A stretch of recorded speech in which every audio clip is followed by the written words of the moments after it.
Bonjour, je fais partie de la tribu vivace. Ici, on est devant une cabane vannée qu'on a construite avec du châtaignier. On soutient toutes les personnes qui sont dans des habitats légers, qui sont embêtées par la justice. Nous, si on a choisi ce mode de vie, c'est parce que d'un point de vue écologique, il y a beaucoup moins d'impact sur une construction comme ça que sur une construction en dur. On consomme très peu d'eau parce qu'effectivement, il n'y a pas de tout à l'égout. On fait attention aux produits qu'on utilise dans l'eau de manière à ce qu'il n'y ait pas d'impact non plus sur la nature. Et on aimerait que plus de personnes puissent avoir accès à ce genre d'habitation parce que d'un point de vue économique, c'est sûr que ça revient beaucoup moins cher.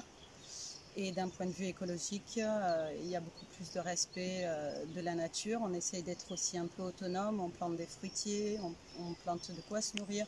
On ramasse aussi des plantes sauvages en respectant la nature. Pour revenir à la question économique évoquée par Maud, il faut savoir que l'habitat léger est aussi une bonne solution, voire la seule, pour des personnes qui ont beaucoup de mal à se loger en France, avec un SMIC et des loyers à 500 € pour un petit studio et un CDD, c'est juste impossible de se loger.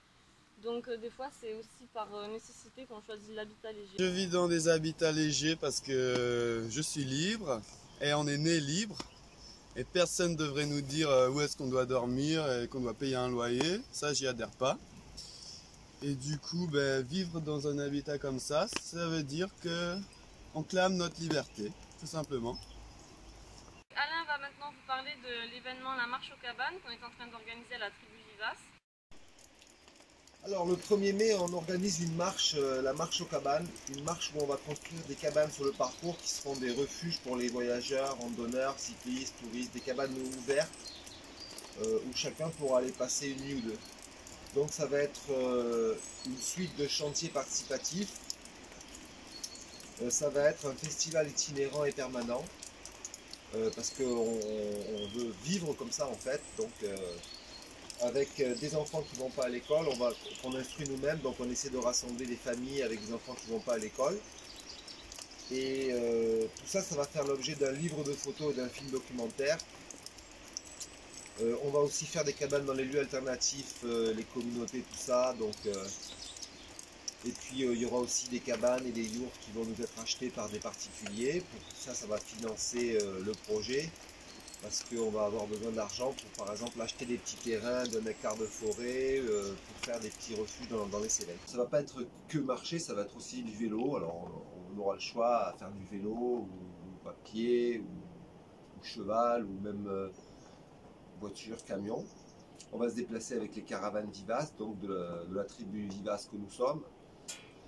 Des caravanes cyclistes qu'on tire avec un vélo et dans lesquelles on peut dormir. Ces caravanes, elles peuvent s'assembler par 4 pour devenir une petite yourte avec un chauffage au milieu qui est un bidon de 25 litres transformé en chauffage à bois et on peut cuisiner dessus.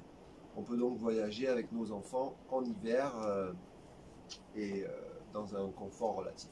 Alors, voici une très belle caravane cycliste. On accroche ça au vélo. Il y a juste assez pour dormir. Il n'y a pas besoin de plus dans la vie. Super chouette. Merci de nous avoir écoutés et rendez-vous sur notre page Facebook Tribu Vivace et sur l'événement La Marche aux Cabanes. À bientôt. À bientôt.